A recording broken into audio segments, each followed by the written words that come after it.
Thanks for tuning into my new show, Get U.S. Market Ready with Italian Wine People. I'm Steve Raye, author of the book How to Get U.S. Market Ready. And in my previous podcast, I shared some of the lessons I've learned from 30 years in the wine and spirits business, helping brands enter and grow in the U.S. market. This series will be dedicated to the personalities who have been working in the Italian wine sector in the U.S., their experiences, challenges, and personal stories. I'll uncover the roads that they walked, shedding light on current trends, business strategies, and their unique brands. So, thanks for listening in, and let's get to the interview. Hello, and welcome to this week's issue of Get U.S. Market Ready with Italian Wine People. I'm Steve Raye, and this week we're pleased to have on board Dan KRATZER, who is a specialty importer out of the Colorado market. And one of the things we're trying to do in this podcast is to focus on a little light on markets that don't get much attention when people think about the U.S. market. Oftentimes, New York, San Francisco, LA, Miami, Chicago, Houston, Dallas get the most attention. But there's huge opportunities for all wines, not just Italian wines, but certainly Italian wines too, in these smaller markets. And recognize that we call them the smaller markets. That doesn't mean they are a small market. So much for the intro. Happy to have Dan KRATZER here. Dan, why don't you give us a little brief bio of your experience in the industry? Steve, thanks for having me. What a pleasure to be on from the snowy Rocky Mountains. We thrive in this market, considered to be secondary, but I think everybody's realizing how important it is to especially Italian wine. And what a pleasure to share the enthusiasm for Italian wine with you today too, as well. I've been in the industry for about 25 years, from restaurants, distributors, importers. And now, fortunately, I can do my own portfolio. I've got about 20 to 25 producers that I'm working with, all Italian, and really thriving in this market with them. Not just in Colorado, but we're in key markets in the region and expanding as long as the market is opening up more and more. We're really excited about the future of the restaurant industry, which at some point we were really concerned about. So we're recording this in early to mid-March, and anticipating by the time this is broadcasting, the world's going to be open up a lot more. Tell us a bit about the portfolio and the kinds of producers you specialize in, whether you carry wines and spirits or just wines, and then from what countries and what type of producers. Well, being in the industry for quite some time, I've forged quite a few relationships. And starting out on my own, it was quite easy to reach out for some old friends and find their passions, especially Tenuta Capellina in Castelnuovo Baradenga, Chianti Classico producer. A friend of mine, Alex, is the general manager and winemaker that I've known and had drink Barolo with 30 years ago. And so he's doing his passion project.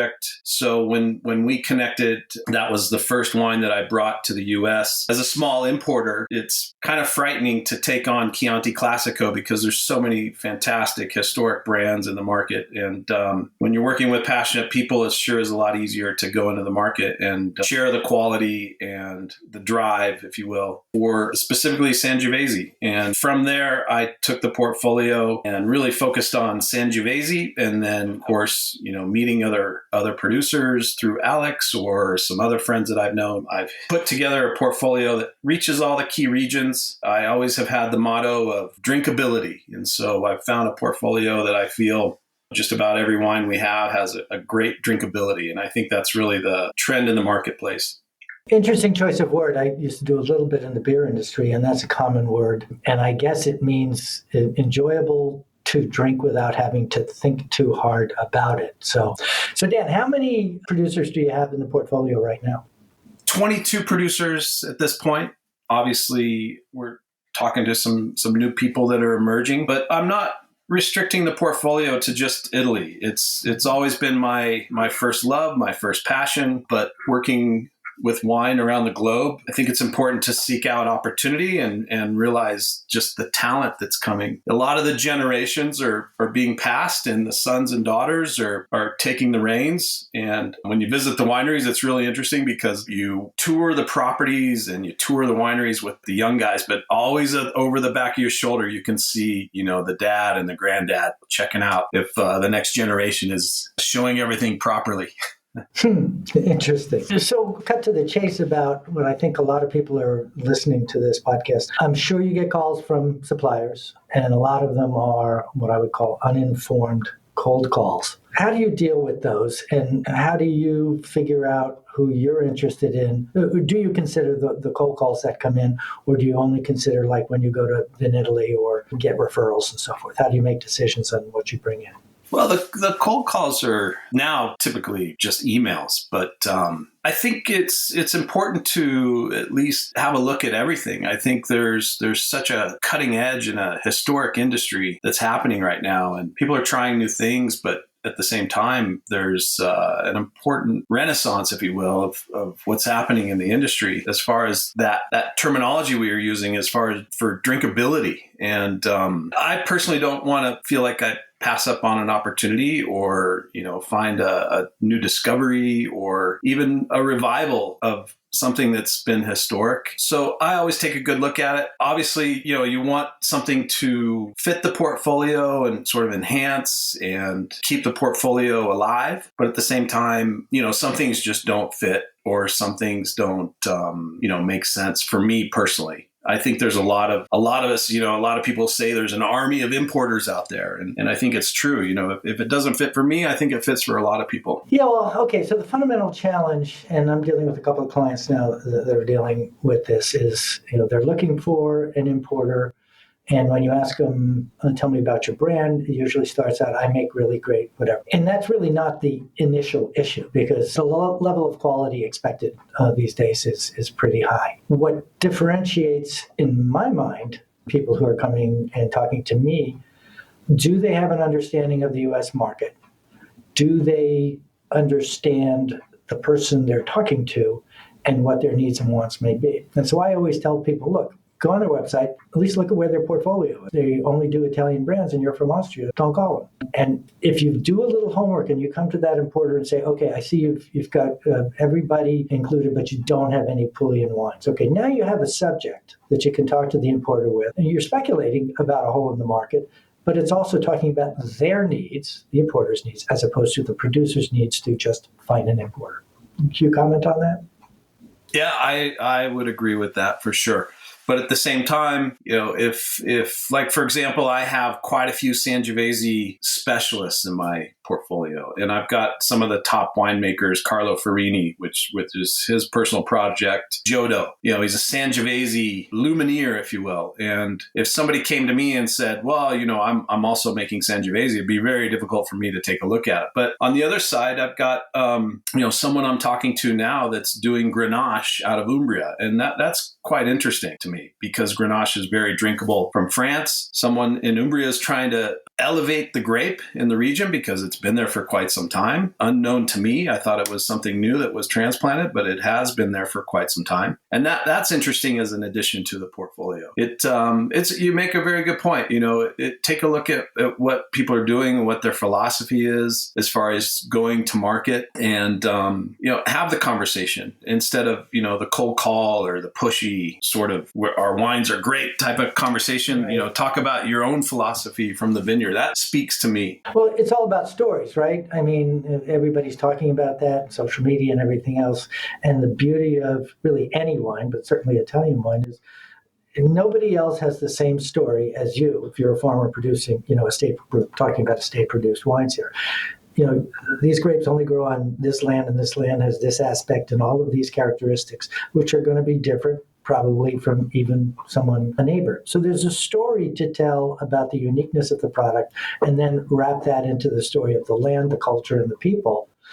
That's what I want to hear about because I think one of my philosophies of social media is to get people to tell their friends your story in their work. And you give them a couple of factoids, whether it's on the back label, whether it's, through some label recognition app like winesearcher.com, of a couple of points that make this different. So those kinds of factoids that can then be subjects of conversations, even if someone's not familiar with the wine, that they can share that one or two facts. It isn't about how great the wine is. It's about how unique it is. And isn't this interesting? I think that's what people are looking for. What do you think? Well, absolutely. But at the same time, we have to have a product that is just stunning. There's such a high level of competition that if it's got to be drinkable. And everybody asks me, how do you find your wines? How do you make your decisions? I always go to myself and I tell myself, do I trust my palate? When I'm tasting this product, you have to trust your palate. And I think that's, being in the industry, you take it very seriously. There's a lot of hobbyists out there, a lot of people that, have friends or family that they want to be an importer. But, as a sommelier from the beginning to distribution work, I've really had to trust my palate when it came to pouring a bottle of wine for a buyer or even a consumer. And I think, Steve, what's important is, us telling the stories and representing the wineries and their hard work is so key right now, because we have to bring that to the consumer. We have to represent these stories, have it translatable to the consumer. And during this last year, during the COVID times, that's been the biggest challenge for us. When you say translatable, I'm assuming you're not meaning from Italian to English, but rather the communications vehicle which you use. Absolutely. And the story of deep in my vineyards, there's a seabed of seashells because it used to be under the sea, and the vineyards really take on those nutrients, and that gives it so much character. We have to be able to translate that story to a consumer. How do they understand that? You're in the middle of Tuscany or Umbria, and there's seashells in the middle of the country, and that brings such good character to the wine. How does a consumer that hasn't been in the industry for 20, 30 years understand that concept? Yeah. You used the word stunning earlier, which I love. It's the kind of thing when you taste the wine and you go, oh, wow, this is unique. I've never tasted anything like that before, or it goes well with what if you're having dinner or so forth. Something that absolutely jumps out. But you're only talking about the liquid. So we talked about the fact that you get these unsolicited emails and you consider all, if not most of them, or most, if not all of them. I'm sure samples come, liquid plays a big role. But what are what things separate one unsolicited call from another? Well, I think it's a total package. You obviously, first impressions are labels, but when you're talking to a producer, you read an email from a producer, you don't really see the label until afterwards. So back to the story, Steve, I think that's the really key factor is an interesting story to tell or to listen to. And there's so many of them out there. Even the young producers that inherit vineyards and are brand new to winemaking or brand new to agronomy, they have such a great story based on generational understanding and growing up in these areas. So I think that's what's striking, and then packaging comes towards the end to really like give you the Instagram of the wine, if you will, just a quick picture. And then we really, have to dive into it. I think it's an exciting time, and especially in Italian wine, they've always been innovators of fashion, and it's portrayed in the wines as well. But I think it's also one thing that I always go to is, is this a timeless product? Can this stand another generation or another few decades of being what it is? Versus, some winemaker changing things because they feel like it's a trend. And I think that's important too, as far as building a portfolio. You have to have the timeless brands. Okay, so let me switch over to the purely commercial side. The first question I always get asked when I'm talking to anybody, a new product, or, somebody in the trade, an importer, distributor, retailer, is, do you have scores? How important do you think scores are, and is that the way to tell a story? In the old days, we could pick and choose. You could either focus on working with scores, or you could focus on working with restaurants only. You could just focus working with just retailers. But these days, you have to have everything. And so it's difficult for me to say that a score is the most important thing, because I don't think it is. But at the same time, when your brand is sitting on a shelf and it's the exact same price as another Tuscan brand, two Chiantis side by side, exact same price. One's got a score of 92 points. One's got a score of 91 points, you're splitting hairs if you don't know what the labels are. So I don't know how many consumers would grab a bottle of each and try it, but I think in a retail business, especially in the big box stores, we're not talking about our little bottle shops that are holding your hand through the aisles. I think scores are wildly important. But at the same time, I think that the guy next door that didn't get the 92 points, he got 90, and that Chianti Classico is equally important and has a place in the market. I don't think we're just a one-way market anymore. There's so many different aspects, and there's so many great little bottle shops that will hold your hand and say, you've got to try this. And I think those things are important. And as an importer, and that's why I really believe in being a classical importer, working with distributors, so that I can talk to them and tell the story. They can talk to their customer and tell the story. And then in turn, the story is told to the consumer. Let's dig down more into the market. Explain how Colorado works. We know it's very different from New York and California. What are the quirks of the market, and what are the tips and tools and techniques that you use or that are important to telling stories about wines in the Colorado market?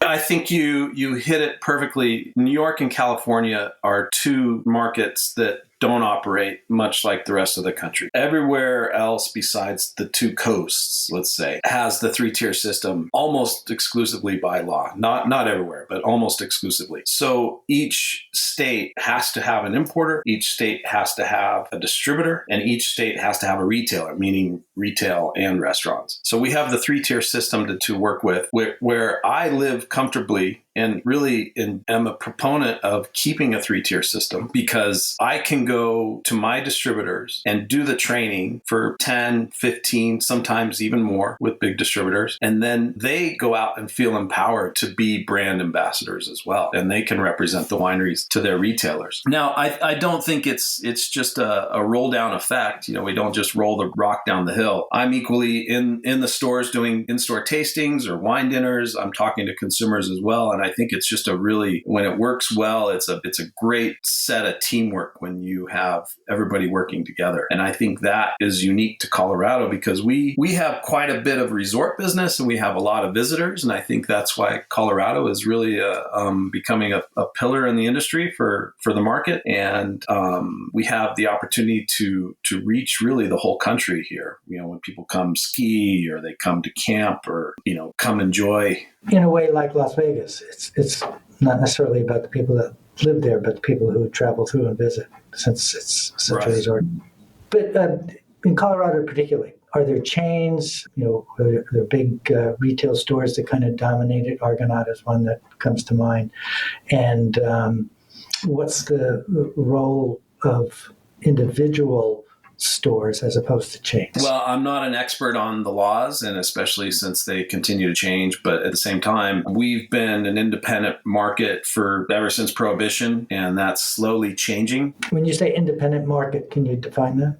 Yeah, the independent market is basically in the past, you had one license per social security number, so to speak, per person. And some of the bigger stores have been here historically for decades. They've been really the only people that have been able to sell alcohol. And then some of the smaller bottle shops started to pop up, and that just continued to grow. And so each person individually took on the retail business, and that continued to grow. And then suddenly there was introduction of the chain business, where any retail license had the opportunity to expand and open up more stores. And so without going into the specifics of the laws, that is going to continue to grow. That law that was introduced has brought in some of the bigger national stores, without naming names, Costco, Bevmo, Total Beverage, some of the retailers that are big across the country have been allowed to come in. And so that's stirring a little bit of the marketplace. But I think because we work so well in the three-tier system, our independent stores have really maintained their specialty business. And I think, and I've never underestimated the consumer and the quality of product. Well, they walk into the big stores and they don't find the products that they feel they want to purchase. And so they go back to their bottle shops and have their hand held for some of these great products that a lot of us small importers and distributors are bringing into Colorado. So I think that's particularly on point with what we're trying to talk about here, that while Colorado, as I said, may be one of the smaller states, it doesn't mean it's small. It's still a huge market, and it's certainly concentrated in a couple of areas, the ski regions in Denver and Boulder.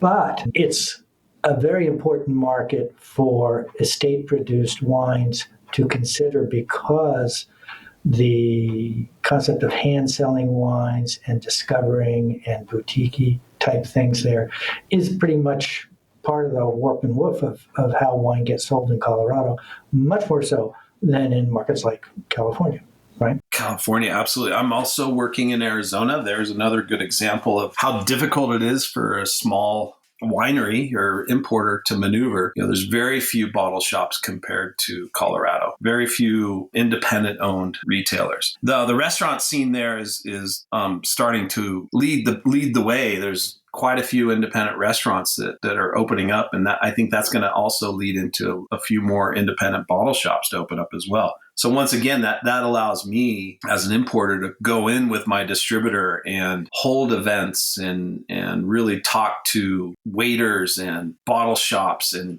tell the story, so that if they do take on the products, they can also portray that to their customers. You mentioned distributors. How do you decide what distributors to give a brand to sell a brand to? How do you figure the matrix of distributor options that you have in Colorado? Boy, that's like courtship. when you're deciding on marriage. That's a tough question. I think, with the fast pace of the market and the evolution, is if I have a pet nat wine that I'm excited about, or an orange wine, does my distributor understand that concept, and do they want to carry the appropriate inventory on specialty products like that?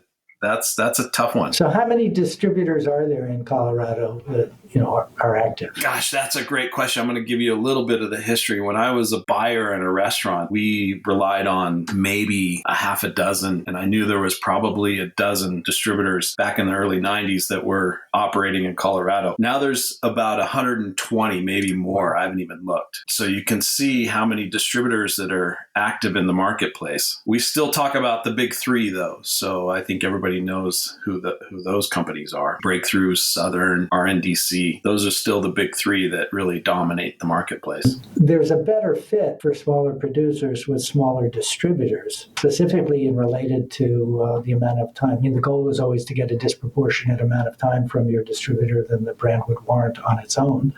And if you have a portfolio of brands that fit that quality, or that character, your portfolio becomes an asset for the distributor, because the products are unique. And I think what retailers are looking for is something that the people can get only in their store, as they're competing with other, e-commerce coming from all over the place, the big chains coming in, and so on and so forth. That hand sell thing and the relationship that the retailer has with both the rep and the importer, and particularly the consumer, is a really critical component.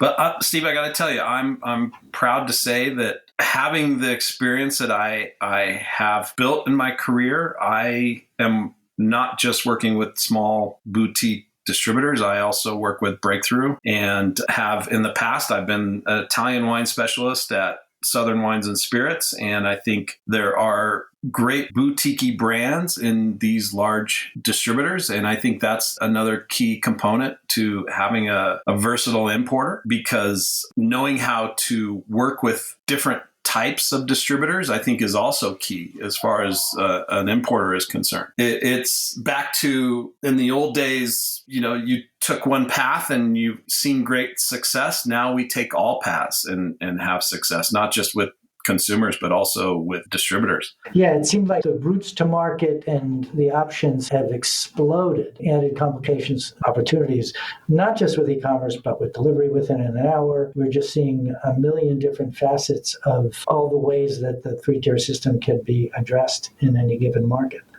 Absolutely. And I think also I think it's important to realize that brand loyalty is somewhat still key factor, but there's such an exploratory aspect that the consumers are taking right now, and they really have access to just these great stories, so everybody's willing to try new things all the time, and especially seeing new recipes. People are exploring new recipes online right now, and there's so much cooking at home that they're also willing to try new wines. And I think that's really key. I think the big distributors and the good ones especially are realizing that they can't just have the historic brand that people are going to be loyal to pick up, their Napa Valley Chardonnay off the shelf. They're willing to take a look at Veneto Chardonnay, and we're excited to work with Macallan up in the Veneto, and because they make fantastic Chardonnay. And Macallan's a historic producer that has always been, an icon in the Italian wine world, and we're having great success with their Chardonnay. It's very versatile, and I think that's what's great about some of this online. You always have to look at the positive things, right? Being quarantined and cooking at home has really accelerated a lot of the consumers' open-mindedness.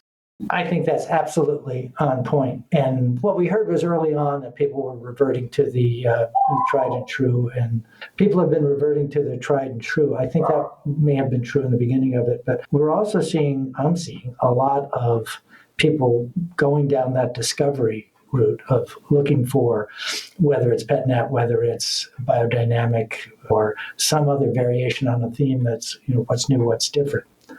What is the one thing that somebody who listened to this podcast can take away from this conversation? I heard a few, but I wanted to hear what yours is. Well, I think importantly for me, it's never underestimate quality and never underestimate the ability of the American palate. And I think a lot of times, we get a stereotype that people don't understand, what they're drinking, which is fine. But at the same time, they have to like it. And I think sometimes we underestimate our distributors. We underestimate our consumers. We underestimate, our wine shop buyers, and especially, restaurants. So I think there's quite a growth. That would be my takeaway from having this conversation today, is that I'd never want to not trust my palate or underestimate anybody else's palate. A big shout out, thank you to Dan KRATZER of DMK Incorporated, importer in Colorado, for sharing your time with us. Thank you very much, Dan, and we wish you the best of luck. Steve, thanks for having me. What a pleasure. This is Steve Raye saying thanks again for listening on behalf of the Italian Wine Podcast.